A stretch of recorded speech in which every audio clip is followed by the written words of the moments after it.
अस्सलाम वालेकुम नाज़रीन, आप देख रहे हैं प्रोग्राम गोया और मैं हूं अरसलान खालिद। आज के प्रोग्राम में 2-3 अहम मामलात हैं जिन पर हम बात करेंगे। सबसे पहले वज़ीर-ए-आज़म इमरान खान साहब ने आज एक तकरीब से ख़िताब किया। 2 बड़े अहम नुक्ते थे जो मुझे उनके इस खिताब में तकरीब से ख़िताब करते हुए नज़र आए। एक तो उन्होंने इलेक्ट्रॉनिक वोटिंग मशीन के ज़रिए इंतखाबात कराने की बात की। ये अच्छी बात है, वो ये चाह रहे हैं, उनका पूरा यकीन है कि इससे शफाफियत आएगी। गो कि हमने अब तक इस मामले में शफाफियत उस तरह से देखी नहीं है दुनिया में, लेकिन पाकिस्तान तहरीक-ए-इंसाफ की हुकूमत कन्विंस्ड है कि इलेक्ट्रॉनिक वोटिंग मशीन के ज़रिए शफाफियत आएगी। दिलचस्प बात इसमें जो थी, जो इमरान खान साहब ने यह बताया कि हम ऐसा इलेक्शन कराएंगे कि अगर अपोजिशन हारेगी भी तो वो इस पर एतराज़ उठाने के काबिल नहीं रहेगी, वो इस पर एतराज़ नहीं उठाएगी। अच्छा, यहाँ पर दिलचस्प बात यह है कि वो कहीं ये जिक्र नहीं कर रहे कि अगर हम हारेंगे तो हम भी इस पर एतराज़ नहीं उठाएंगे। रादर ही इज़ कन्विंस्ड कि पाकिस्तान तहरीक-ए-इंसाफ ही जीतेगी और जीतना चाहिए, और ऐसा निज़ाम लाएंगे कि अपोजिशन हाथ उस पर उंगली ना उठा सके। मैं चाहूँगा ज़रा इस एंगल को हम थोड़ा सा आज के प्रोग्राम के आगाज़ में इस पर हम बात करें। और ये बातें अब की नहीं हैं, ये पहले साल से ये बातें चली आ रही हैं और एक ख़ास तबका इस पर बात करता है कि जी 5 साल नहीं, अगले 5 साल भी खान साहब के हैं। अब वो किस परफॉर्मेंस की बेस पे हैं, द क्वेश्चन रिमेन्स देयर। दूसरा, उन्होंने कहा कि वजारत कानून पर इतना दबाव है कि हम भी कोई फ़ाइल जाती है तो भूल ही जाते हैं और वहाँ से वो फ़ाइल फिर निकल ही नहीं पाती है। And this is what he saying after 3 years, जब वो 3 साल इक़्तिदार में रह चुके हैं, अब भी वो सिस्टम को कहीं ना कहीं मुख्तलिफ़ वजारतों को, सिस्टम के स्लो होने को आज भी ब्लेम कर रहे हैं। गो कि उनका ये मानना है कि ये 70 साल का मलबा है, लेकिन अब भी प्रोग्रेस बताने के बजाय वो ब्लेम माजी पर करने पर यकीन रखते हैं। और आज भी उनकी वजारत, जब उनकी हुकूमत है, उनके पास वजारत है, फिर भी वो अगर सुस्त रवि का शिकार है तो ये वज़ीर-ए-आज़म साहब खुद कह रहे हैं, तो फिर एक आम आदमी और दीगर मामलात कहाँ जाते हैं। मैं चाहूँगा इस पर हम बात करें। कश्मीर का इलेक्शन इस वक्त मरकज़े निगाह है। कल जो कुछ वहाँ पर हमने देखा, अली अमीन गंडापुर साहब ने कहा 2 चीज़ें थीं, 2 चीज़ें ट्रिगर की उन्होंने। एक तरफ तो अपोजिशन के सेंटिमेंट, जिस तरह से उन्होंने चोर डाकू कहा, गद्दार कहा, इन तमाम चीज़ों ने ट्रिगर किया अपोजिशन जमातों के सेंटिमेंट को। उसकी तस्वीर हमने आज सेनेट में देखी, जो कुछ वहाँ पर हुआ। दूसरी तरफ उन्होंने जो खुल्लम खुल्ला पैसों का एतराफ़ किया, उन्होंने बताया कि किस तरह से वो पैसे देते हैं, जीबी में दिए, कितने देंगे, कैसे देंगे। ये एक और बड़ी दिलचस्प बात थी। माजी में ये होता चला आया होगा, लेकिन हमने ऐसे एतराफ़ नहीं सुना जो तमाम टीवी चैनल्स पर और पब्लिक में चल रहा हो कि वो एक वोट से जिताने के भी कितने पैसे, कितने करोड़ दे सकते हैं। तो ये जो इस हुकूमत में ये एक नई चीज़ है, मैं चाहूँगा इस पर हम बात करें। और इसके साथ साथ एक तीसरा जो मामला है वो अहम बयान है वज़ीर ख़ज़ाना का, जहाँ पर उन्होंने कहा कि ब्यूरोक्रेसी की वजह से बिल्कुल काम नहीं, ब्यूरोक्रेसी नैब की वजह से बिल्कुल काम नहीं कर रही और वो खौफज़दा है और हमें इस पर कुछ तरमीम करने की, कुछ नया ऑर्डिनेंस लाने की, कुछ करने की ज़रूरत है। तो मैं चाहूँगा आज के प्रोग्राम में हम इस मामले पर भी बात करें। गेस्ट पार्टिसिपेंट्स का तारुफ कराता चलूँ। प्रोग्राम में हमें ज्वाइन कर रहे हैं जनरल रिटायर्ड अमजद शुएब साहब, सीनियर तज्ज़ियाकार हैं। बहुत शुक्रिया सर आपके वक्त का। पीजे मीर साहब हमारे साथ प्रोग्राम में मौजूद हैं, सीनियर जर्नलिस्ट हैं, सीनियर एनालिस्ट हैं। कमर चीमा साहब हमें प्रोग्राम में ज्वाइन कर रहे हैं, आप भी सीनियर तज्ज़ियाकार हैं। जनरल साहब, गुफ्तगू का आगाज़ मैं आपसे करूँगा। खान साहब की बातें कुछ जो हैं वो बाज़ औक़ात हमें सोचने पर मजबूर करती हैं। अब मैं कहूँ कि वो इतने साफ़ गो, इतने सादे हैं, वो बता रहे हैं कि किस तरह से जीतना हम नहीं है, अपोजिशन को यकीन करना पड़ेगा ईवीएम के ज़रिए हमारी जीत पर।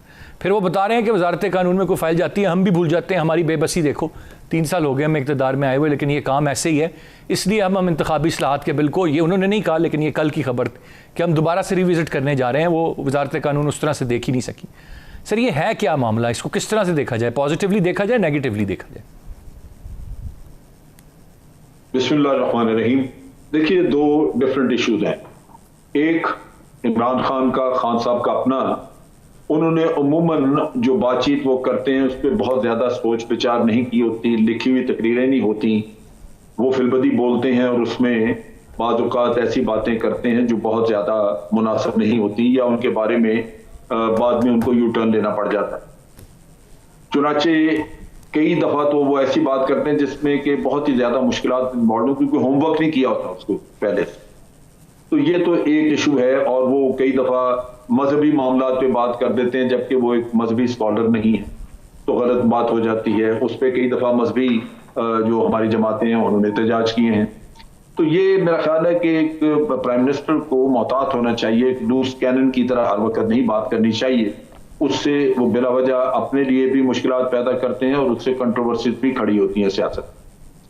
रही बात दूसरी के ये वजारत कानून की वो बात कर रहे थे, देखें ये सारा सिस्टम जो है इस वक्त जो करप्ट सिस्टम है ये काम नहीं करता। वजारत कानून में अगर कानून के कानूनदान बैठे हैं तो वो भी वहां पे ब्यूरोक्रेट्स बैठे हैं। आपने जो शौकत तरीन साहब की बात की कि उन्होंने ये कहा है, हकीकत यही है कि यहाँ पे डर खौफ की बात नहीं, ये करप्ट सिस्टम है और उनको कोई ऐसी हुकूमत नहीं चाहिए, उसके साथ वो कभी तावन नहीं करेंगे। जो हुकूमत करप्शन के खिलाफ काम करेगी उसके साथ कोई तावन नहीं करेगा यहाँ। ये आप जहन में रखिए। और ये वजारत कानून हो, नैब हो, कोई भी आप अदारा पकड़ लें या आप मुख्तलिफ किस्म के ब्यूरोक्रेट जो मुख्तलिफ अदालतों में वजारत दाखिला ले लें, यहाँ पे हर जगह इनको तावन नहीं मिल रहा। मैं ये आपको वसूख से बता रहा हूँ। और लेकिन आप डोंट यू ब्लेम सर के जो इनके वुज़रा के बयानात थे फ्रॉम द डे फर्स्ट कि हम घर भेजेंगे, हम ये करेंगे, सारे आप भी तो एक लाठी से सबको हाँक रहे हैं ना। ब्यूरोक्रेसी में सब तरह के लोग हैं, हम मानते हैं बहुत करप्ट भी हैं, जलसा बहुत अच्छे भी हैं, लेकिन जब आप आके कहते हैं नए नए आप वजीर हुए हैं पहली दफा कि हम ऐसे कर देंगे वैसे कर देंगे, घर भेजेंगे, आप भी तो ब्यूरोक्रेसी के साथ ज्यादती कर रहे हैं। और फिर आप एक बिला वजह का एहतसाब का नारा चलाते हैं जो आज तक अपने मंतकी अंजाम को नहीं पहुंचा। तो उससे भी एक लोगों को सवाल तो होता है कि हम पे पता नहीं कल को क्या चीज हम पे डाल दी जाए। ये एक असेसमेंट की गलती है कि मैं जैसे कह रहा हूं कि इमरान खान ने कभी होमवर्क पूरा नहीं किया और ये फैसला कर दिया कि मैं ये कर दूंगा वो कर दूंगा। भाई आप जब उस पे होमवर्क करेंगे तो आपको अंदाजा होगा कि आपके लिए मुमकिन नहीं। यहां पे इस रियासत से ज्यादा मजबूत है आज करप्ट माफिया। वो रियासत के हर अदारे पे छाई हुई है, कोई अदारा ऐसा है ही नहीं जो करप्शन खत्म करने वाले के लिए काम करे। हर अदारा करप्शन करने वाले को फैसिलिटेट कर रहा है। ये 3 साल में आप देख लीजिए कई केस को ले कोई हिला नहीं आगे, बल्कि जो पिछले 8-8 साल के पड़े हुए हैं, यूसुफ गिलानी का केस ले लें, राजा परवेज अशरफ का ले लें, डॉक्टर आसम का केस ले लें, शर्जील मेमन का ले लें, सदियों से पड़े हुए, हिले नहीं रहे, उनके कागजात गुम हो चुके हैं नैब से। जब अदारा आपके साथ कोई भी तावन करने के लिए तैयार ना हो, यह मुल्क की तबाही की रेसिपी। मैं आपको एक चीज बता रहा हूं, क्योंकि यहां पे सिर्फ साफ नीयत होना, आपका ठीक नीयत होना आपके लिए कारआमद। ये तो एक इनकलाब चाहिए आपको इन चीजों को ठीक करने के लिए। एक साफ नीयत आदमी अकेला काम नहीं कर सकता। यहां पे कोई अदारा आपको आप सिंध में ले लें, आज उदैर बलोच मजीद 2 केसेस में बरी हुआ है। ऐसा आदमी जिसने के 100 से ज्यादा कत्ल वीडियो रिकॉर्डिंग है, उसने सारे इतराफ किए हुए हैं। जल साहब आपका पॉइंट आ गया, मैं ज़रा थोड़ा सा आगे बढ़ना चाहूँगा। आपका पॉइंट आ गया, ये फ्लॉज सिस्टम के हैं, इस पर कोई एतराज़ ही नहीं जिनकी तरफ आपने निशानदेही की है। गुफ्तगू का सिलसिला जारी है, एक ब्रेक की जाने बढ़ेंगे, ब्रेक से वापस आकर मजीद बात करते हैं, साथ रहिएगा।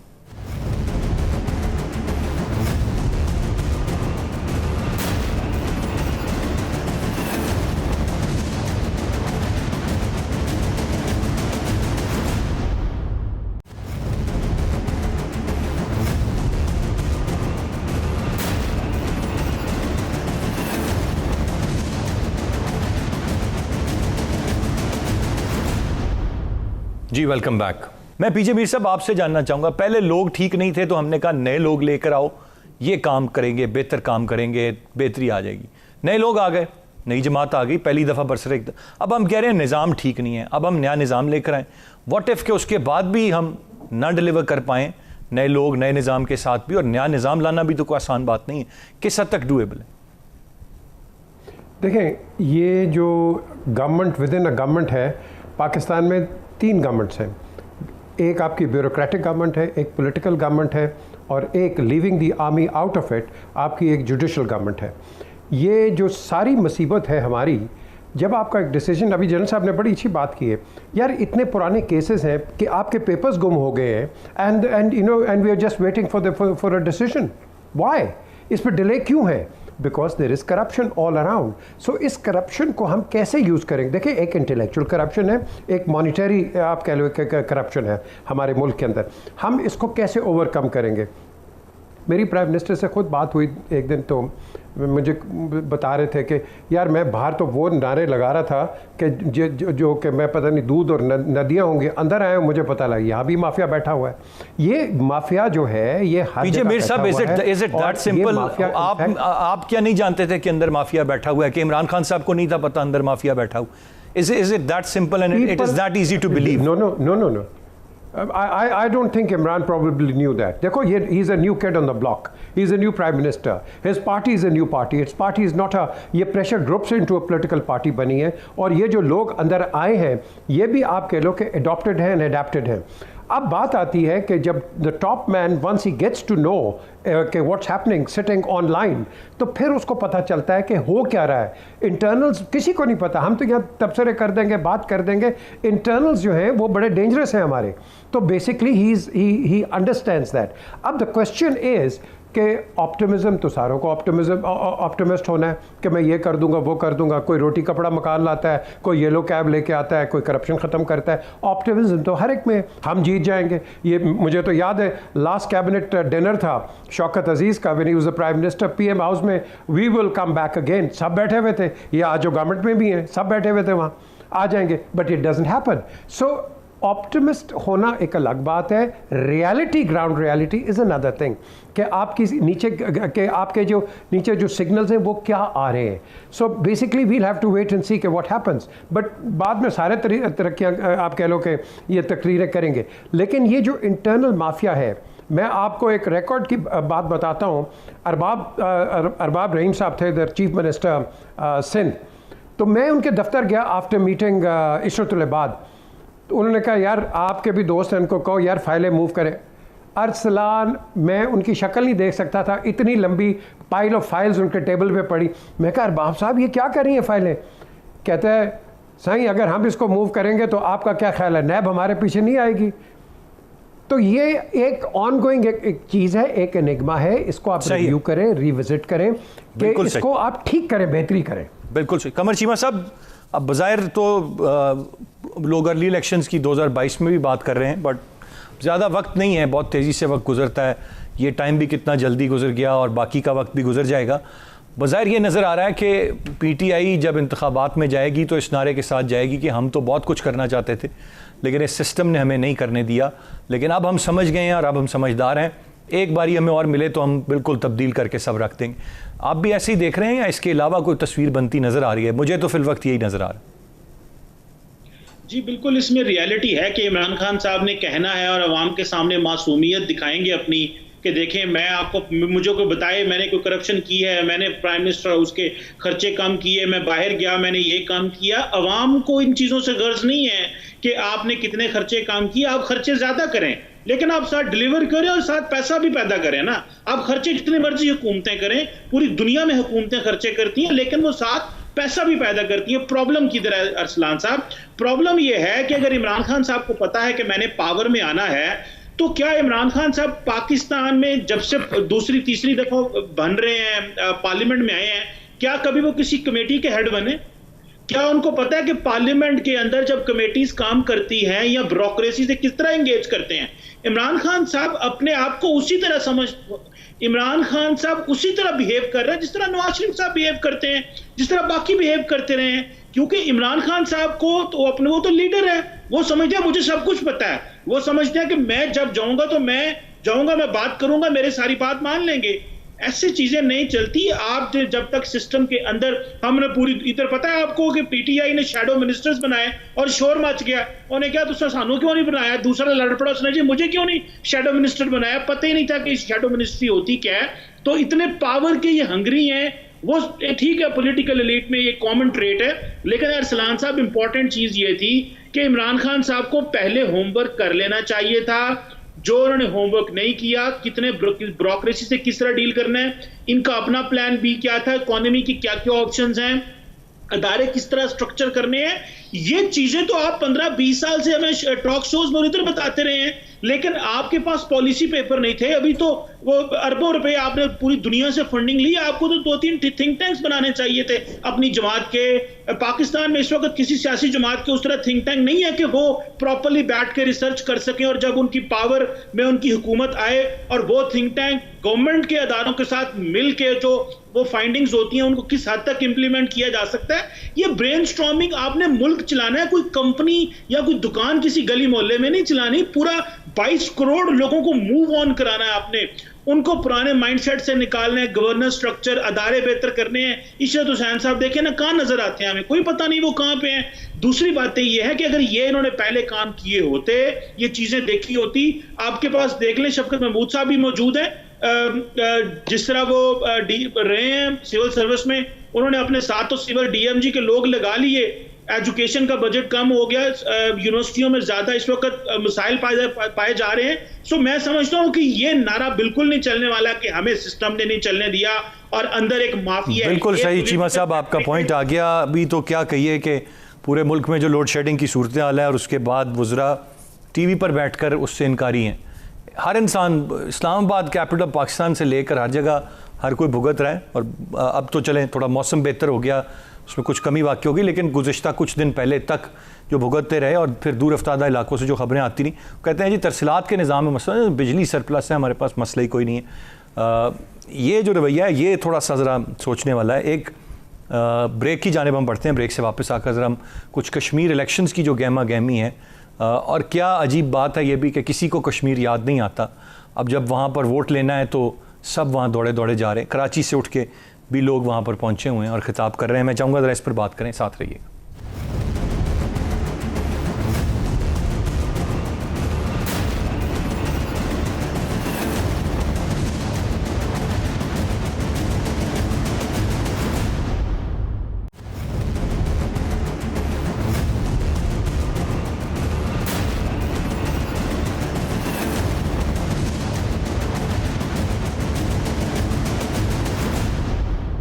जी वेलकम बैक। जन साहब, सबसे पहले तो अली अमीन गंडापुर साहब हमारे इंतहाई काबिल एहतराम वज़ीर हैं, जो जोश ख़िताबत बहुत है उनमें, ये हम जानते हैं, और वो बड़ा दबंग अंदाज से स्टेटमेंट देते हैं।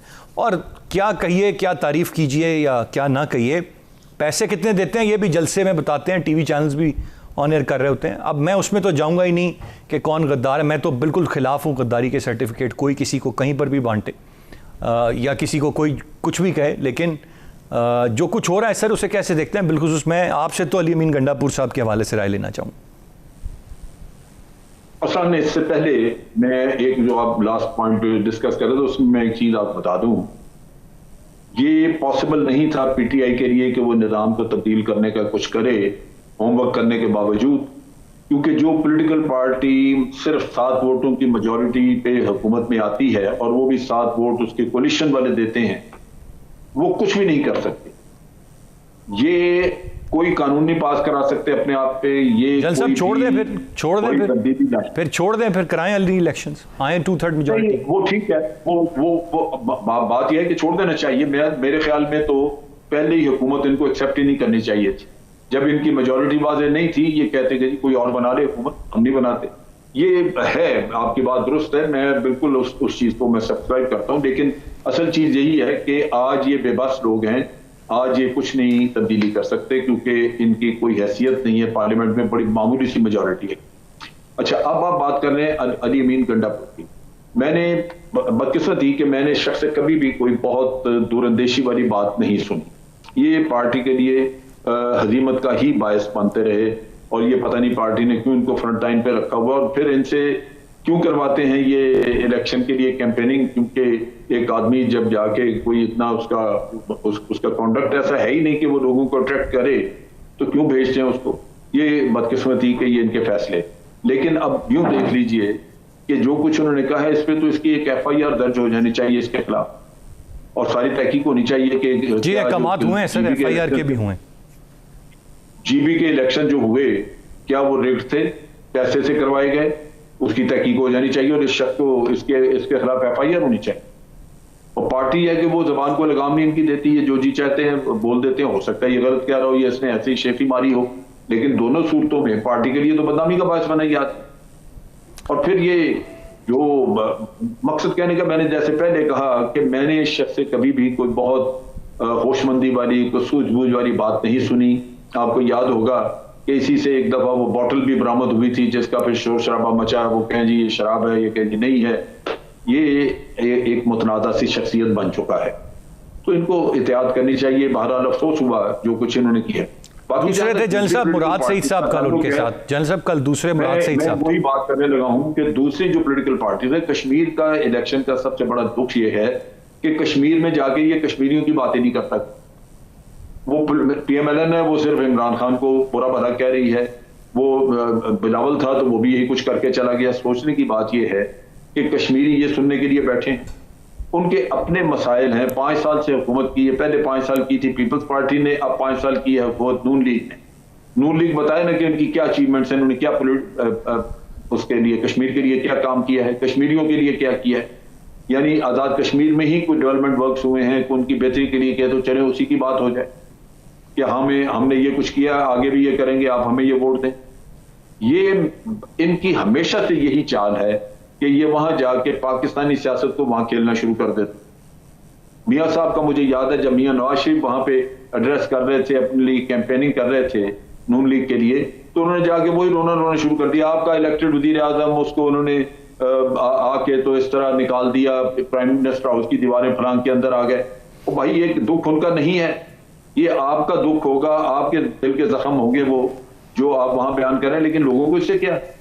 कश्मीर के इशू कौन एड्रेस करेगा, दैट्स अ क्वेश्चन। मैं जी आजादी की बात करते हैं, कुछ और करते हैं, उनके लिए उनको कोई हौसला दिया जाता है, उनके लिए बताया जाता है कि भाई ये जाके मरीम नवाज वहां कह रही है कि जनाब कश्मीर पे। बिल्कुल सही जनरल साहब, पॉइंट आ गया आपका। मैं वही चीज लेकर जरा पीजे मीर साहब की जानिब जाऊंगा। पीजे मीर साहब, मरियम साहिबा कहती हैं हमें वोट दें और हम आपको सूबा बना के देंगे।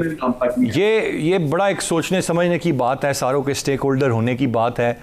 हम सूबा बनाएंगे, हम किस अपने राइट से दस्तबरदार होंगे, हम अक़वाम मुत्तहिदा पर अपना क्या उसके बाद जोड़, ये मतलब किसी का जो दिल आएगा जाके कश्मीर में वो सिर्फ वोट लेने के लिए कह देगा। सर ये सिर्फ यही चल रहा है पीजे मीर से। जितने खाने, जितने इवेंट्स, पार्टीज़ कश्मीर पे हुई हैं, मैंने कभी तक नहीं देखी। लंदन चले जाएं, अमेरिका चले जाएं, कश्मीर पे हम बात करते हैं लेकिन कश्मीर पे बात होती नहीं है। आपस में कश्मीरियों का एक, मैं कहूँगा कि यूनिटी नहीं है। हर एक ने एक पार्टीज़ बनाई है। There are more parties of Kashmiris than in Pakistan. इनको तो मैं यूनाइट करता करता थक गया हूँ। बरतानिया के अंदर प्राइम मिनिस्टर्स एक दूसरे के, एक्स प्राइम मिनिस्टर्स नहीं बैठते थे, मैंने इनको छुप के दोनों को बैठाया हुआ है। ओ भाई तुम एक मुत्तहिदा एक उस महाज पे लड़ो हिंदुस्तान के ख़िलाफ़। एक बर्मिंघम में कॉन्फ्रेंस कर रहा है, पार्टी कर रहा है, एक ब्रैडफोर्ड में कर रहा है, कोई लीड्स में कर रहा है, इकट्ठे हम कर नहीं रहे और बात एक ही है। और इसको ख़राब करने के लिए वो कहते हैं ना, वो जो हांडी है, हांडी को ख़राब करने के लिए आपकी पाकिस्तान की पॉलिटिकल पार्टीज़ उधर चली जाती हैं। इनका क्या काम है उधर, मुझे बताएं ना। It is a disputed territory, let the Kashmiris do it themselves. आप जाके एक और वहाँ, जिस तरह जन साहब ने अभी बात की है, आप वहाँ जाके एक दूसरे को गंदा करते हो in a disputed land. I mean the fact of the case is it is a disputed area. तो डिस्प्यूटेड एरिया के अंदर जाके आप अपनी पार्टियों को, लीडरशिप को आप गंदा करते हो, तो आप मैसेज अक्रॉस द बॉर्डर क्या भेजते हो? इसके अंदर मैं समझता हूं कि इस, फॉर एग्जांपल, आज जो प्रेसिडेंट आज़ाद कश्मीर के, the ideal person to be the president of that place, because he is a Kashmiri, he knows what the ground reality is. हम यहाँ पपेट बैठा देते। No, you let the people who have work there. Muslim conference है उधर, मुस्लिम conference के ये सरदार अतीक, इनका एक प्लान था, मैं आपको बताता हूँ। इनका प्लान था टनल करें और ये जो रोड्स हैं इसके बीच में से निकालें एंड आपका एक रूट काम हो जाएगा, आपके सहूलत हो जाएगी। वो हुआ नहीं। क्यों? हम सहूलत के लिए तो देख नहीं रहे, हम कश्मीर की बात करते हैं। आज आप जा लें आज़ाद कश्मीर में, इट इज़ बैरन। चिनारी चले जाएं, चिकोठी चले जाएं, बैरन। वो लैंडस्लाइड आती हैं, रोडें उस तरह के ख़राब पड़ी हुई हैं, रिफॉरेस्टेशन हो नहीं रही है। अब प्राइम मिनिस्टर ने किया है, which is a good sign. Prime minister of Pakistan, इन्होंने एक इनिशिएटिव लिया है, Khyber Pakhtunkhwa and Kashmir, so it is a good thing. But the thing is, हम इतने मायोपिक अप्रोच से क्यों चलते हैं? We need to be working together. हम टुगेदर काम नहीं करते। जिसने अब कश्मीर के अंदर, आज़ाद कश्मीर में पावर लेनी है, वो इधर पाकिस्तान में आके कहता है हाँ जी मुझे सपोर्ट करो। आप मिनिस्टर्स की बात करते हैं, आपने कोई मिनिस्टर्स अपॉइंट किए जिनको कश्मीर के कॉज का पता हो? Do they understand what the ground reality of Kashmir is? No, they don't. इसलिए आप वो लोग लगाएं वहां who understand the issue, who understand what the ground reality is. Kashmir इस वक्त basically is become, the occupied Kashmir has become, and जिस तरह कहते हैं, अ टू टंग हिस्सा ऑफ द इंडियन कॉन्स्टिट्यूशन। आपने उस लेवल पे बात करने, हम नारे emotions, it's not going to work like that. सही सर, मैं जरा कमर चीमा साहब का पॉइंट ले लूं। पीजे मीर साहब, आप चीमा साहब कैसे देख रहे हैं इस सब को जो हो रहा है, या होता चला है या शायद होता रहेगा? अरसलान साहब, ये जो पीजे मीर साहब ने कहा सही कहा है, ये कि कश्मीरी हमसे बहुत तंग हैं। एक तो हमने वहाँ की सियासत ही ख़त्म कर दी है, उनकी जो अपनी सियासी पार्टियां थी उनकी तो सियासत खत्म हो गई। अब ये पीपल्स पार्टी PMLN और अभी PTI जीत जाएगी, ये क्या बात है? PTI जिसका आज तक वोट ही कोई नहीं था वहां पे, वो पार्टी एग्जिस्ट ही नहीं करेगी, अभी वो जीत जाएगी। जिस तरह वो GB में जीत गए, हमने करप्ट कर दिया पॉलिटिक्स वहां पे भी, एक बात। और दूसरा, डेवलपमेंट वहां पे है नहीं। आप कश्मीर में कहीं पे आप ये तो जाना चाहते हैं कि वहां पे हम टूरिज्म करने जाएंगे, लेकिन वहां पे तो 3G 4G इंटरनेट ही नहीं चलता, बेसिक सर्विस नहीं है वहां पे। हम कश्मीर को आज को दुनिया में कहां और कहां घुमा रहे हैं। जनाब, हम वाशिंगटन में ये कर देंगे तो इंसानी हकूक की खिलाफवर्जियां, बहुत सारे कश्मीरियों से पूछें, वो कहते हैं भाई आपने अपने कश्मीरियों को क्या दिया है जो आप मकबूजा कश्मीर को भी साथ मिलाना चाहते हो? क्या उसकी भी यही हालत करनी है आप लोगों ने? कुछ अपनी भी हमें सोल सर्चिंग करनी चाहिए और अपना भी चीज़ों को देखनी चाहिए। सियासी जमातों ने एक तो सियासी नैरेटिव गंदे कर दिए, वहां पे आप किसी कश्मीरी से पूछ लें जो इस्लाम, और सारा कश्मीर वहां इंफ्रास्ट्रक्चर और चीज़ें ना होने की वजह से अब वो सारे इस्लामाबाद आ रहे हैं, सारा पंजाब इस्लामाबाद आ रहा है, KP इस्लामाबाद आ रहा है, सिंध इस्लामाबाद आ रहा है, बलोचिस्तान इस्लामाबाद आ रहा है। वो जहां पे 1 2 4 शहर बने हुए हैं, वही सारे हमने मैसिव अर्बनाइजेशन होगी, क्योंकि वो इलाके हमने डेवलप ही नहीं किए। और कश्मीर की भी यही है सियासत। अभी 4 दिन, जिस तरह आप मुझे बताएं ना, गिलगित बल्तिस्तान कौन जाएगा अब दोबारा? कौन जाएगा और जाकर बात करेगा? कोई भी नहीं जाएगा जी। तो यही प्रॉब्लम है कि सारे वोट लेने चले जाते हैं और उन बेचारों को देते कुछ भी नहीं है। इंफ्रास्ट्रक्चर वहां पे है नहीं है, आप वहां फंस जाते हैं। आम जो बाकी लोग कश्मीर जाते हैं और प्राइवेट जो कंपनीज हैं वो भी अपनी होटलिंग और इंफ्रास्ट्रक्चर नहीं डेवलप करते। मैं एक आखिरी बात बता दूं कि वजीर आज़म और उनके मशीर सारा टाइम कहते हैं हम कश्मीर में और GB में जो है वो टूरिज्म की बात करते हैं। थोड़े से लोग चले जाएं, सड़कें चौक हो जाती हैं, होटलों में जगह नहीं होती क्योंकि इंफ्रास्ट्रक्चर ही नहीं है। सो पहले yes you right, it is important कि इंफ्रास्ट्रक्चर डेवलप किया जाए। पॉइंट आ गया चीमा साहब आपका, जन साहब, पीजे मीर साहब, कमर चीमा साहब, तीनों मौजूद मेहमानों का बहुत शुक्रिया। आज के प्रोग्राम से इतना ही। अरसलान खालिद को इजाज़त दीजिए, अल्लाह ने के बाद।